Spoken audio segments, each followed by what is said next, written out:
Bueno, ya que justo dije la palabra fútbol, justo. ya tenemos del otro lado al primer y tal vez único invitado del ciclo de esta temporada de No es Serio, a quien lo vamos a presentar, el señor Manu Fernández. ¿Cómo va, Manu? ¿Todo bien? Primero que nada, agradecerte por tomarte este ratito para charlar con nosotros. Ahí ya te estamos viendo. ¿Cómo va? Buenas tardes, buenas noches, ahí en Argentina. Todo bien, por suerte. Contento ahí con poder verlos y poder escucharlos.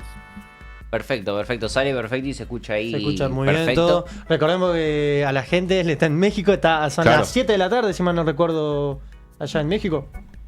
7 y 11 de la tarde. 7 y 11 de la tarde, la diferencia horaria que hay. ¿Con el mate? No, hasta recién estuve, así que se cena temprano acá, así que en un ratito ya a cenar y a dormir. A mí, más allá obviamente que vamos a charlar de fútbol, me interesa mucho cómo es la vida allá. Bueno. Me interesa muchísimo ese aspecto. Igual. Sí. ¿En qué clima es en este momento? ¿Verano? Hoy... Estamos saliendo del verano. Claro.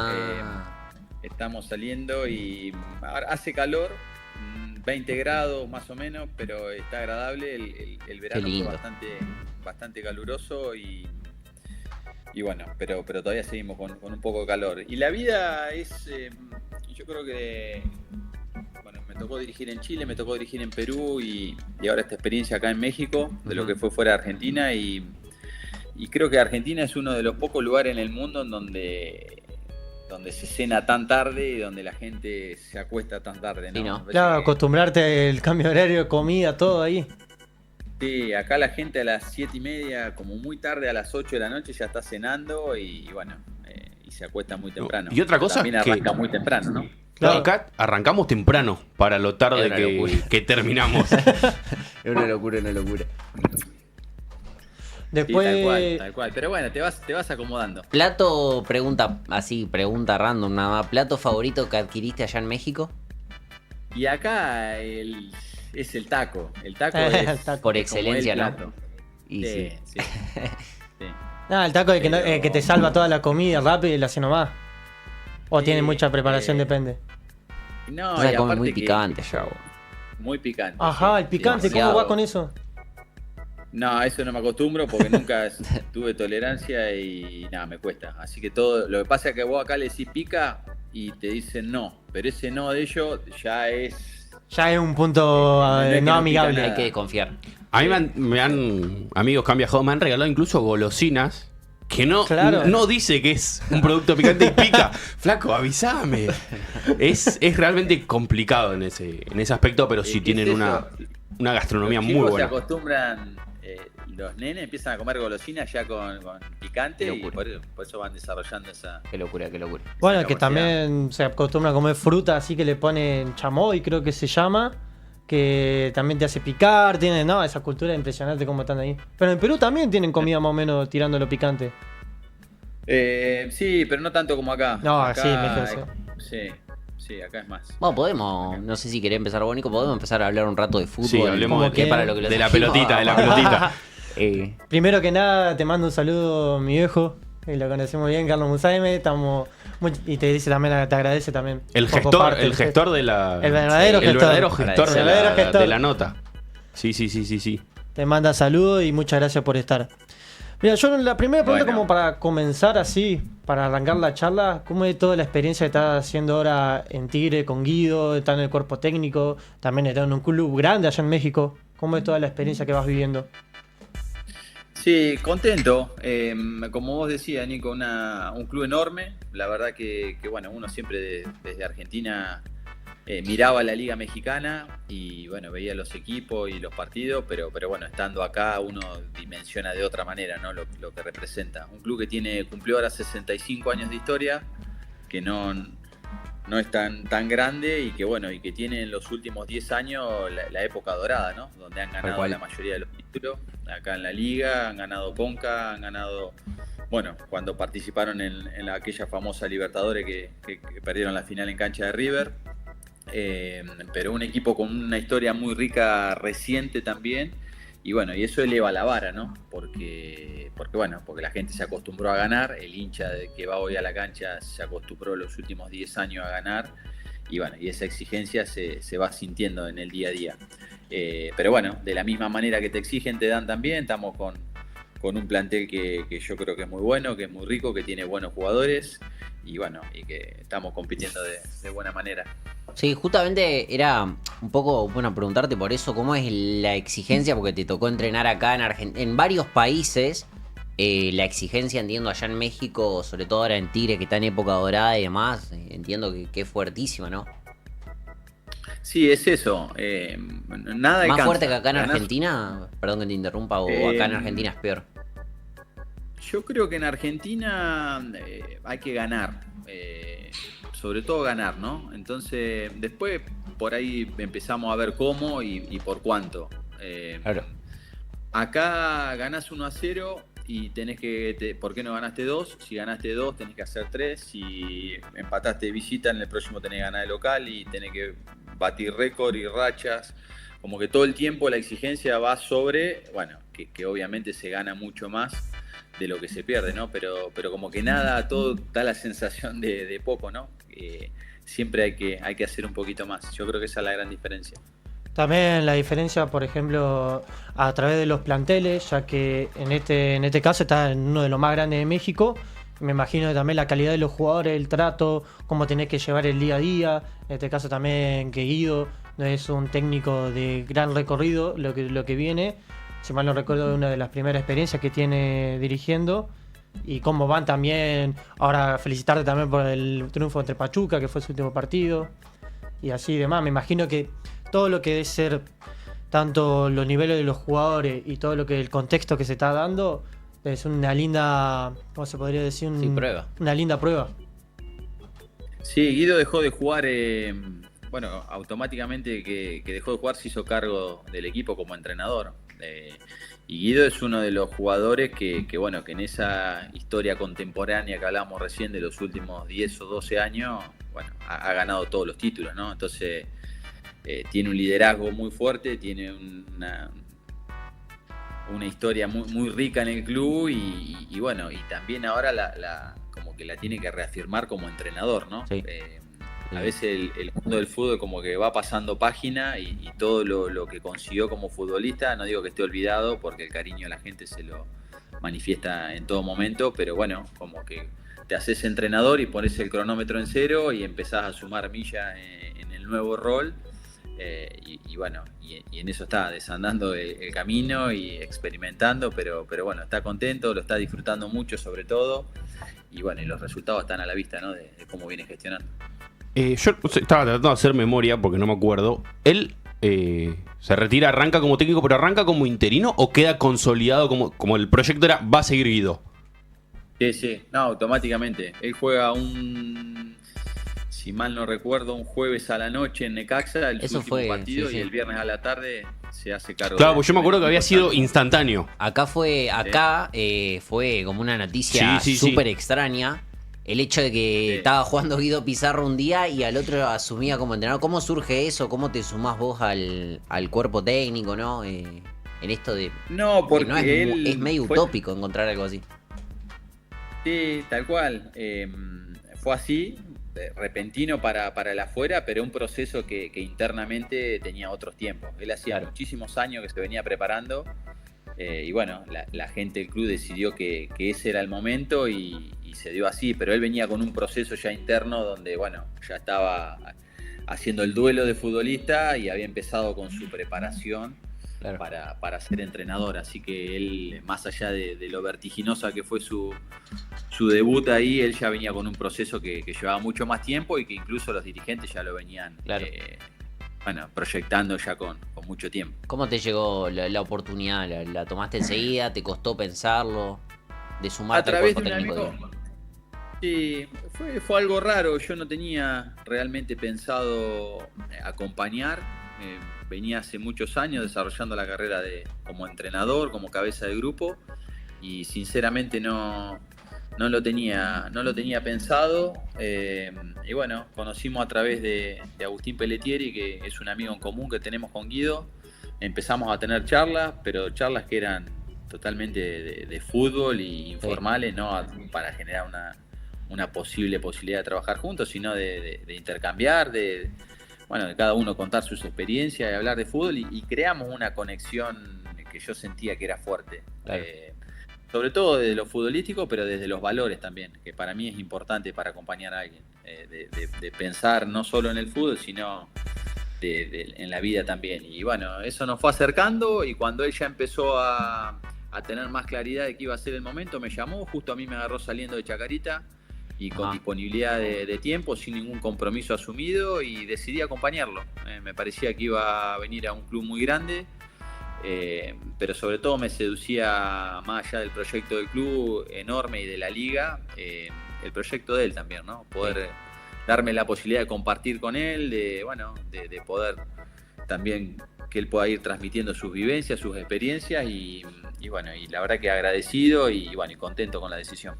¿Y cómo te resultó el traslado de fútbol de lo que fue más que nada estar en Sudamérica? Porque estuviste en Chile, estuviste en Argentina, estuviste en Perú, y de la nada pasar a un club, a un equipo mexicano, que también, como hablábamos, que es tan grande, que por más que ahora mismo hay 4 argentinos que más o menos podés también llevarte mejor por el simple hecho de la cultura, también tener un plantel de diferentes nacionalidades, que por ahí no pasaba mucho en los clubes sudamericanos. No es tan común que en un equipo de 30, 35 jugadores tengamos casi más extranjeros que nacionalizados, que mexicanos en sí, en este caso. Sí, para mí esa es una de las partes más lindas que tiene la profesión de entrenador, que te va abriendo puertas por diferentes lugares, con culturas diferentes, con forma de vivir el fútbol diferente, y eso va haciendo que uno tenga que ir tomando decisiones diferentes, ¿no? En esa coyuntura.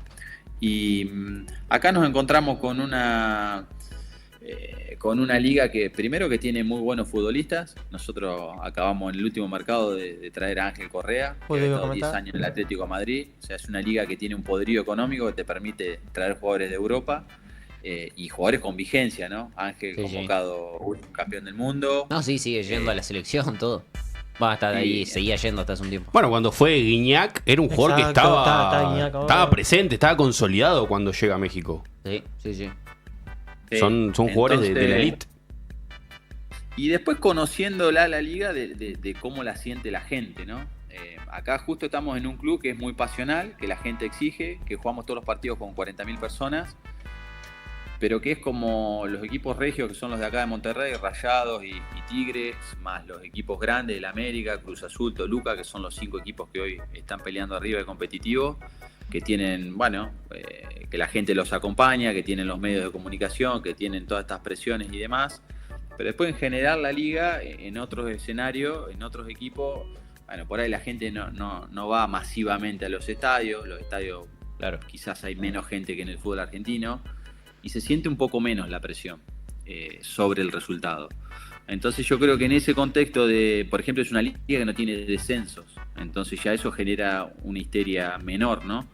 Y yo creo que entre varios de estas cosas que estamos comentando, me parece que hay, quizá en esas menos presiones se ve un mejor juego, en donde los equipos se animan más a pasarse la pelota, donde tácticamente intentan cosas que en contexto de más hostilidad uno siempre lo compara con el fútbol argentino, ¿no? Que con todas las presiones que hay en el fútbol argentino van atentando contra el juego, ¿no? Cada vez hay más temor a equivocarse, cada vez los equipos arriesgan menos porque nadie quiere equivocarse por miedo a ser cuestionado y todo lo que pasa con los errores. Y acá yo creo que el jugador juega un poco más suelto, un poco más desprendido, con responsabilidades, hay más espacio, una liga que tiene más transiciones y hay más espacio en el centro del campo. Y todo eso va ayudando a que se juegue mejor, a que el espectáculo sea más lindo. Es una liga que tiene muchos goles, donde hay muchos ataques, se cambian ataques por ataque, entonces hay muchos goles y eso la hace atractiva.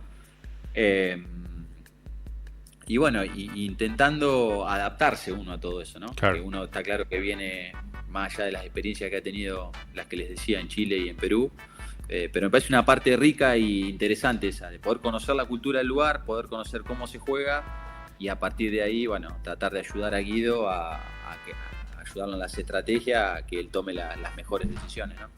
Vos sabés que... No, métete. Ah, bien. Estaba, bueno, hoy a la tarde un poco averiguando, tratando de armar un poco lo que era la entrevista hoy.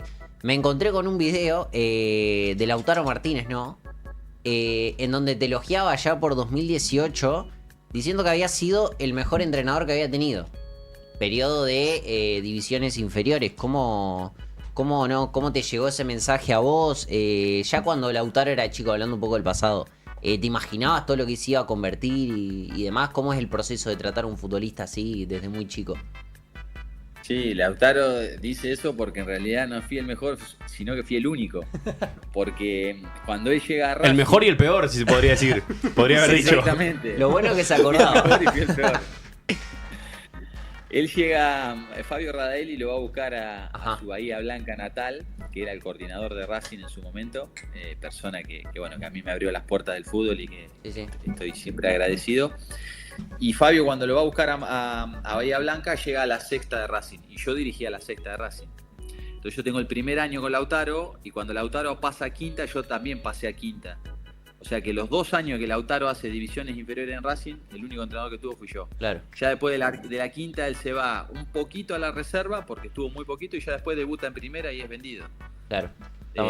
Él termina yendo para lo que normalmente es Buenos Aires, termina yendo de grande a los clubes de AFA de Buenos Aires. Y bueno, esa es un poco la historia, pero sí, Lautaro...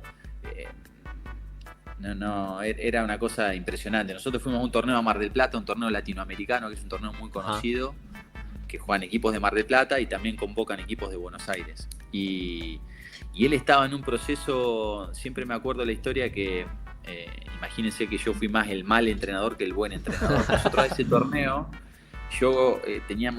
pensábamos ahí que había que llevar los jugadores que venían, porque era el inicio del año, que había que llevar los jugadores que venían del año anterior, y los fichajes que se incorporaban, dejarlos en Buenos Aires para que hagan una especie de adaptación en lo físico, por las diferencias que había entre el interior y Buenos Aires.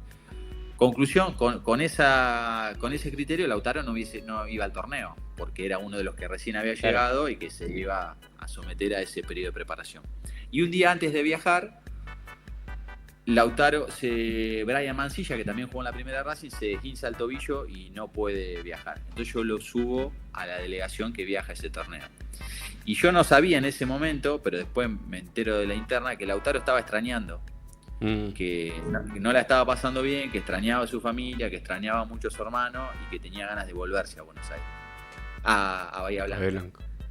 Y bueno, en conclusión, empezó el torneo y empezamos con un partido y hace un gol y hace 2 goles, y un partido hace 4 goles, y Toro de acá y que Cabezón y que Toro, y se empezó a enganchar con el grupo. Claro. El fútbol tiene esa parte que es racista, que los buenos, viste, enseguida se juntan con los buenos y bueno, y va generando como una sinergia. Y bueno, y no se volvió más y se adaptó y todo. Pero lo que son las cosas que si por ahí yo hubiese decidido no llevarlo al torneo porque iba a ir el otro compañero, a lo mejor se hubiese quedado en Buenos Aires. Mirá. A lo mejor lo que extrañaba lo hubiese magnificado mucho más, se hubiese potenciado y se hubiese vuelto a Bahía Blanca y no hubiese pasado todo lo que pasó. O hubiese pasado de otra manera, ¿no? Porque evidentemente el talento lo tenía, ¿no? Pero digo, son esas historias que uno habiéndolas vivido desde adentro... estas como miles que hay, ¿no? De jugadores que han trascendido, que como hay veces que más allá del talento, el enfoque y la cantidad de virtudes que tienen, siguen dependiendo una cuota como del destino, ¿no? Claro, porque si ese tobillo estaba sano, claro, hubiese sido diferente la historia, no tengo duda. Quizás con los mismos galardones o más de los que los consiguió hasta ahora, pero hubiese sido diferente, sí, sin lugar a dudas. Nombraron un poco ahí que pasaste por varias categorías formativas. Hace poco, seguramente viste que fue el Mundial Sub-20.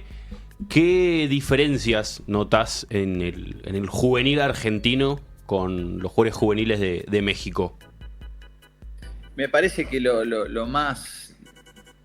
diferencia más grande es que incluso fue manifestada por los propios jugadores mexicanos cuando tuvieron la posibilidad de expresarse ahí con la prensa al final del torneo. Ese espíritu competitivo, ¿no? Me tocó conocer, bueno, en todo este recorrido, las divisiones inferiores de Chile, las divisiones inferiores de Perú, las divisiones inferiores de Paraguay, que también he ido a conocer la liga, ahora las de México. Y uno a veces cree que lo de afuera es mejor o reniega de algunas circunstancias del fútbol argentino, y no debe haber torneo más competitivo en el mundo que las divisiones inferiores del fútbol argentino. Sí. Y si queremos ir más para atrás, lo que se vive con los Babi en Argentina, el estrés a lo que son sometidos los chicos y las presiones con los que juegan chicos de 7, 8, 9 y 10 años, evidentemente van generando una carcasa en los chicos que después se hacen futbolistas que están preparados para todo. Por eso los jugadores argentinos van a todas las ligas del mundo y terminan potenciando todas las ligas del mundo, son líderes de todas las ligas del mundo, son capitanes de las mejores ligas del mundo. Sí. Y yo creo que tiene que ver con eso, ¿no? Con cómo se va haciendo el chico y lo dura que es la competencia, ¿no? Ahí me parece que están las diferencias más grandes. ¿Y vos creés que es un factor grande en el caso de México, que se puede ver que no hay muchos casos de jugadores que debuten con 17, 18, 19 años? Ahora está el Rodrigo caso Mora, justamente. Gilberto Mora. ¿Qué tal? Bueno, vos que lo tenés más cerca, ¿qué tal es, como dicen ahí, no sé si lo tenés? Mañana estaba mirando que mañana juegan contra el equipo, justamente. Con Tijuana, exactamente. Sí. Estuve toda la semana viendo videos de ¿Sí? Gilberto Mora. ¿Qué se habla Cada ahí en vez juega México? mejor. Cada ¿Sí? vez que veo los videos hace un enganche más y una gambeta más. Pero es tan... Bueno, acá, Impresionante lo cómo ve. se ve. acá llega el nombre, entiendo que mucha gente es muy chico Sí. todavía, pero allá en México es muy furor ese chico, ¿no? Sí, se lo ve así fresco, gambeteador, viste, como con potrero, con desparpajo. Se lo ve así. Y bueno, mañana lo vamos a ver en cancha. Te tocó Así estudiarlo esta semana. que, lo vimos ahí de cómo se movía, lo habíamos visto mucho en el Mundial también. Ajá. Y mañana vamos a tener la suerte de verlo en vivo. Esos jugadores, bueno, siempre es un privilegio, ¿no? Tener la posibilidad de verlos ahí de cerca. Y preguntarte, esto más por curiosidad nomás, ¿algún jugador que se te venga a la cabeza un nombre que vos decías en inferiores, la rompe toda, me parece un fenómeno, y después quizás no termina llegando, no termina teniendo la carrera que vos pensaste que iba a tener? No sé si te viene rápido alguno a la cabeza, algún lugar que hayas estado. Hay un jugador que para mí, que fue una cosa para mí extraordinaria. Ajá. Que yo nunca vi un jugador que entienda tanto el juego, pero que ha hecho una carrera muy buena, que hoy es hace unos cuantos años el volante central de Defensa y Justicia, Kevin Gutiérrez. Ajá. A mí me parece un jugador extraordinario y fue un jugador que le costó debutar en la primera de Racing, que empezó a salir a préstamo, incluso a clubes del Nacional B, salió a Godoy Cruz en su momento. Y bueno, y terminó encontrando en Defensa y Justicia ese espacio, ¿no? Donde él se pueda desarrollar y donde pueda, bueno, hacer lo que viene haciendo hace unos cuantos años, ¿no? Que es muy bueno.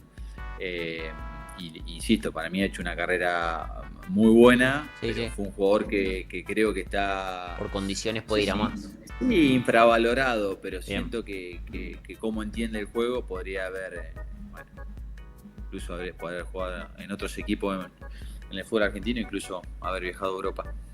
Bien. Yo, hoy comentabas que la Liga Mexicana no tiene descensos. ¿Cómo es sacando la primera división del fútbol mexicano, cómo es el resto del mapa? De si hay ligas regionales, ¿cómo se completa esa parte del fútbol mexicano? Hay una segunda división que se llama Liga de Expansión, que por supuesto no tiene ascenso, ¿no? Porque de la misma manera que no baja nadie, no sube nadie. Acá los equipos que descienden o que quedan último y anteúltimo del torneo de primera pagan una multa. O sea, como que vuelven a pagar la plaza, vuelven a pagar la estadía para la temporada que viene, sería un poco. Claro. Y lo que no han hecho, no le han dado la posibilidad de que suban los equipos de segunda división. Hasta hace poco hubo ahí algún intento de algunos equipos de segunda de empezar a pelear contra la federación para ver si pueden conseguir algún cupo para ascender. Pero lo que es llamativo es que no hay gremio de futbolistas. O sea, a los futbolistas, como los clubes son empresas, Claro. son de dueños y el formato es de sociedades anónimas, no hay un gremio que defienda al futbolista, ¿no? Entonces, como que los clubes se organizan entre los clubes con los dueños. Y los futbolistas incluso ahora lo sacaron, pero ¿se acuerdan del famoso draft? Que era como que los jugadores iban a Claro, era un sistema muy parecido a lo que tiene el La deporte NBA. estadounidense. La Claro, NBA, el Sí. béisbol, el fútbol americano. Sí, ahora lo sacaron. Eso no está más lo del draft, pero bueno, como que el jugador entraba dentro de ese mercado de compra-venta, digamos, más como una mercancía que como Claro. Que como un ser persona humano, sí, ¿no? Y claro. si un Una equipo persona que juega al de la Liga Mexicana quiere un jugador de la Liga de Desarrollo, lo puede ir a buscar sin problema. Sí, lo puede ir a buscar. Sí, lo puede ir a buscar. No se ven muchas transferencias. Claro. Por lo general, algún equipo que tiene un joven que lo quiere foguear lo baja a Liga de Expansión para después volverlo a repatriar con más minutos, pero no se ven muchas incorporaciones de equipos de primera sobre equipos de segunda. Y repasando un poco el tema de todos los jugadores que vos viste, pudiste compartir palabras, ¿cuál fue el jugador con el que pudiste verlo en cancha o que hablaste que más te impresionó o que más recuerdos tengas? Y tengo mucho, Nico. Tengo mucho. En Chile tuve la suerte de dirigir a Marcelo Díaz. Bueno. Y para mí fue un jugador, bueno, no descubro nada, pero extraordinario y un jugador sobre todo del cual yo aprendí mucho, ¿no? Son esos jugadores que uno aprende de los jugadores todos los días y todo el tiempo. Pero bueno, de Marcelo puntualmente, sobre todo por el lugar en el campo en el que juega. Para mí en el centro del campo el volante de contención es el que marca a qué va a jugar el equipo. Y él con su forma de jugar, con su forma de entender el juego, bueno, la verdad que fue una experiencia increíble de haberme cruzado en el camino con Marcelo ahí en Audax Italiano y haber tenido la suerte de disfrutarlo, ¿no? De verlo entrenar, de verlo competir, de verlo liderar también. Así que ha sido una experiencia que bueno, que me la guardo. ¿Y en Inter Miami con Messi les tocó enfrentarlo? ¿Leo estaba en ese partido? Justo no estuvo. No jugó Leo ese día, Ah. estaba con una sobrecarga y también sensaciones encontradas, ¿no? Porque Mirá vos. en la previa, ¿no? Que no se sabía, por un lado el sueño de poder verlo ahí jugando y por otro lado sabiendo que No querer sufrirlo. si estaba en cancha las probabilidades iban a ser menos. Claro. Que podamos Claro.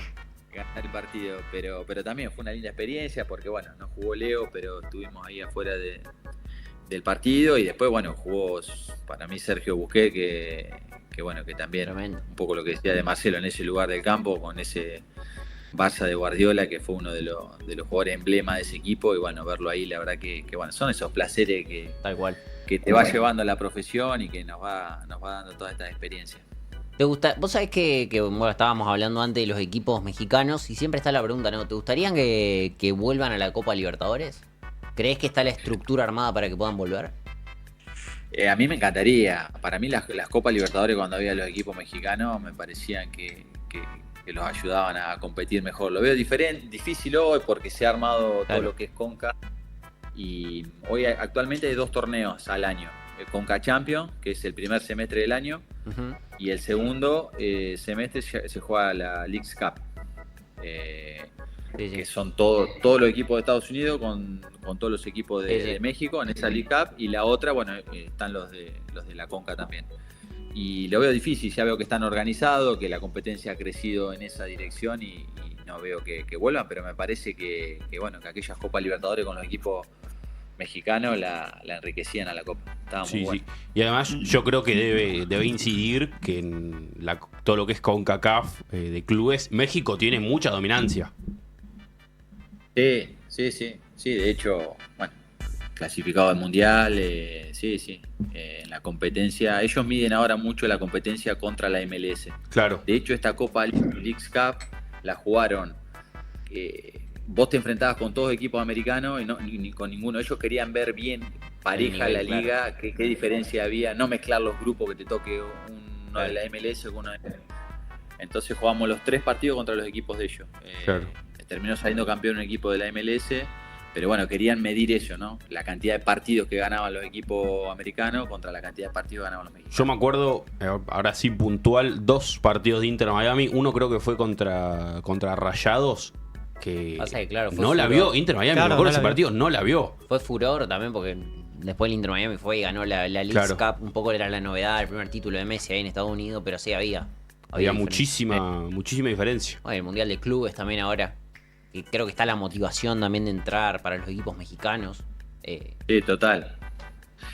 Acá la gente lo que dice, que los jugadores y los entrenadores que hace más años que están acá trabajando en México y que están compitiendo contra los equipos americanos, que los equipos americanos de a poco van achicando esa brecha. Sí. Que al principio había partido de donde los mexicanos con superioridad y que conforme va pasando el tiempo esa brecha se va achicando. Nosotros estuvimos ahora, ellos te prestan las instalaciones, ¿no?, de los equipos con los que vos jugás. Y bueno, nos tocó San Diego, que es una franquicia que empezó este año, y también la infraestructura es impresionante. Los predios de entrenamiento, la infraestructura que tienen, los campos de juego, todo lo que es organizativo e infraestructura es top. Fuimos a Los Ángeles también, nos tocó los dos, el Galaxy y los FC, y lo mismo. Nos tocó Houston lo mismo, nos tocó en Cincinnati lo mismo. Los clubes están muy fuertes en cuanto a eso, ¿no? A infraestructura, muy fuerte en cuanto a recursos. Y después es una liga que tiene el atractivo que, sacando los DP, que serían los jugadores de franquicia, digamos, que claro, pueden tener salarios ilimitados, después hay cupos, ¿no? Entonces eso la hace una liga más pareja, que haya no tanta diferencia entre los que más tienen con los que menos tienen, ¿no? La hace una liga en ese sentido más competitiva que la mexicana, que por ahí los equipos de mayor poderío, claro, se nota más cortado más arriba, se nota más, sí. Bien. Acá no pasa lo que pasa, que Sarmiento Junín va y gana en cancha de River, ¿no? Es muy difícil que un equipo que represente Sarmiento de Junín acá en esta liga, no sé, vaya a una de las canchas de los 5 grandes y gane. Se da muy, muy, muy esporádicamente. Ya te vamos haciendo una de las últimas para ir despidiéndote. Estamos a poco menos de un año para el Mundial. ¿Cómo se está viviendo allá? Bueno, México va a ser sede, pero la selección tal vez no llega en un gran momento. ¿Cómo se vive? ¿Cuáles son las expectativas? ¿Dónde está puesta la vara? Sí, en lo personal contento. Ojalá que nos encuentre acá y que lo podamos vivir de cerca. La cancha de Rayados es una de las sedes. Entonces está la cancha acá de Rayados en Monterrey, está el Azteca, que lo están remodelando, y está el estadio de Chivas ahí en Guadalajara, que también tuvimos la posibilidad de ir a jugar y quedó muy bonito. Así que bueno, ojalá que tengamos la posibilidad de que nos encuentre acá y viviéndolo de cerca. Y después quizás esta última fecha que fueron amistosos los partidos que jugó la selección, quizás se escucha eso, un poco de incertidumbre, ¿no? De no demasiado satisfacción ahí al proceso, pero ya te digo, no sé, quizá uno lo ve desde otra perspectiva y no siendo del lugar, ¿no? Pero me parece que si bien hay críticas y si bien puede haber alguna disconformidad sobre el proceso, me parece que es mucho más llevadero que lo que sería una situación similar en Argentina, claro, ¿no? Donde sería un verdadero caos y donde estaríamos pidiendo que rueden cabeza y donde estaríamos pidiendo una refundación del fútbol, claro. Y como somos nosotros extremistas, sí, acá se vive con análisis, con crítica, pero más medido, me parece. Bueno, Manu, ya como por ahí más o menos despidiendo, te quería preguntar cómo ves tu futuro, si te ves ya muchos años siguiendo en el cuerpo técnico de Guido, si te gustaría agarrar de vuelta, ser técnico principal en alguno, ya sea en México, o volver a un equipo sudamericano, o otra visión de otro lugar que te gustaría. Yo siempre me fue movilizando tener la posibilidad de crecer, y con eso me he ido moviendo, ¿no? Con necesidades. Y vos fíjate que esto de Guido no estaba planificado y se terminó dando de la nada, pero claro, porque percibí eso, un lugar para crecer, para poder seguir aprendiendo, sobre todo, que me parece que es una profesión donde todo el tiempo aprendemos cosas nuevas, porque como trabajamos con seres humanos y bueno, y son personas que juegan al fútbol, nos van ayudando a que todos los días lo hagamos mejor, y esa es la parte que a mí me atrapa, ¿no? Más allá de lo específico y lo del juego. Entonces creo en eso, creo en seguir buscando o manteniendo este espacio de crecimiento y de aprendizaje, y bueno, y después no estar cerrado a nada que me siga permitiendo eso, ¿no? Crecimiento y aprendizaje. Bueno, la última ya para ahora sí, la última. A Manu, y te la preguntan desde el chat acá, que estaban mirando la gente, y le agradecemos. ¿Qué es mejor, por lo menos desde tu mirada? ¿Asociación civil, como lo vemos acá en Argentina, o club privado como México? Sí, muy buena la pregunta. Me ha tocado de todo y me voy a extender un poquito porque me ha tocado en Chile sociedad anónima pura, me tocó en Argentina un club que tenía una parte, un gerenciamiento que tomaba decisiones paralelo a una comisión directiva de una asociación civil, o sea que era como un formato mixto, y me ha tocado asociaciones civiles con comisiones directivas, con el club de los socios. Sí. Y creo que es una discusión, no tengo la respuesta en el sentido de, pero me acerco mucho a ese método que alguna vez se hablaron de los alemanes, que bueno, que Sebastián Perón salió a levantar, este método 51-49. Claro. 51 de los socios, porque el socio tiene que tener el voto final y la resolución final, pero 49 que yo creo que los clubes necesitan que haya inversiones para poder hacer que la vida de los clubes sea un poco más llevadera. Vos ves los clubes hoy y la realidad es que son todos deficitarios los clubes. Sí. Y vos ves que nadie responde sobre nada. Entonces llegan las comisiones directivas con un déficit de 10 y cuando se van de la gestión el déficit es de 20. Total lo pagará el otro. Claro. Y así.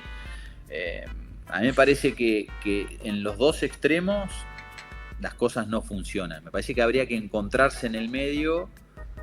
Me parece una barbaridad que ha pasado, y que ha pasado acá en México, por ejemplo, para defender las asociaciones civiles, que te cambien el club de plaza. Un equipo que estaba en el Atlante lo pasaron de Cancún y se lo llevaron a Los Cabos, ponele. Entonces eso me parece una locura, porque la gente que es hincha, los colores, el estadio, que a vos te movilices en el club, me parece algo impensado para Argentina. Pero por otro lado también me parece,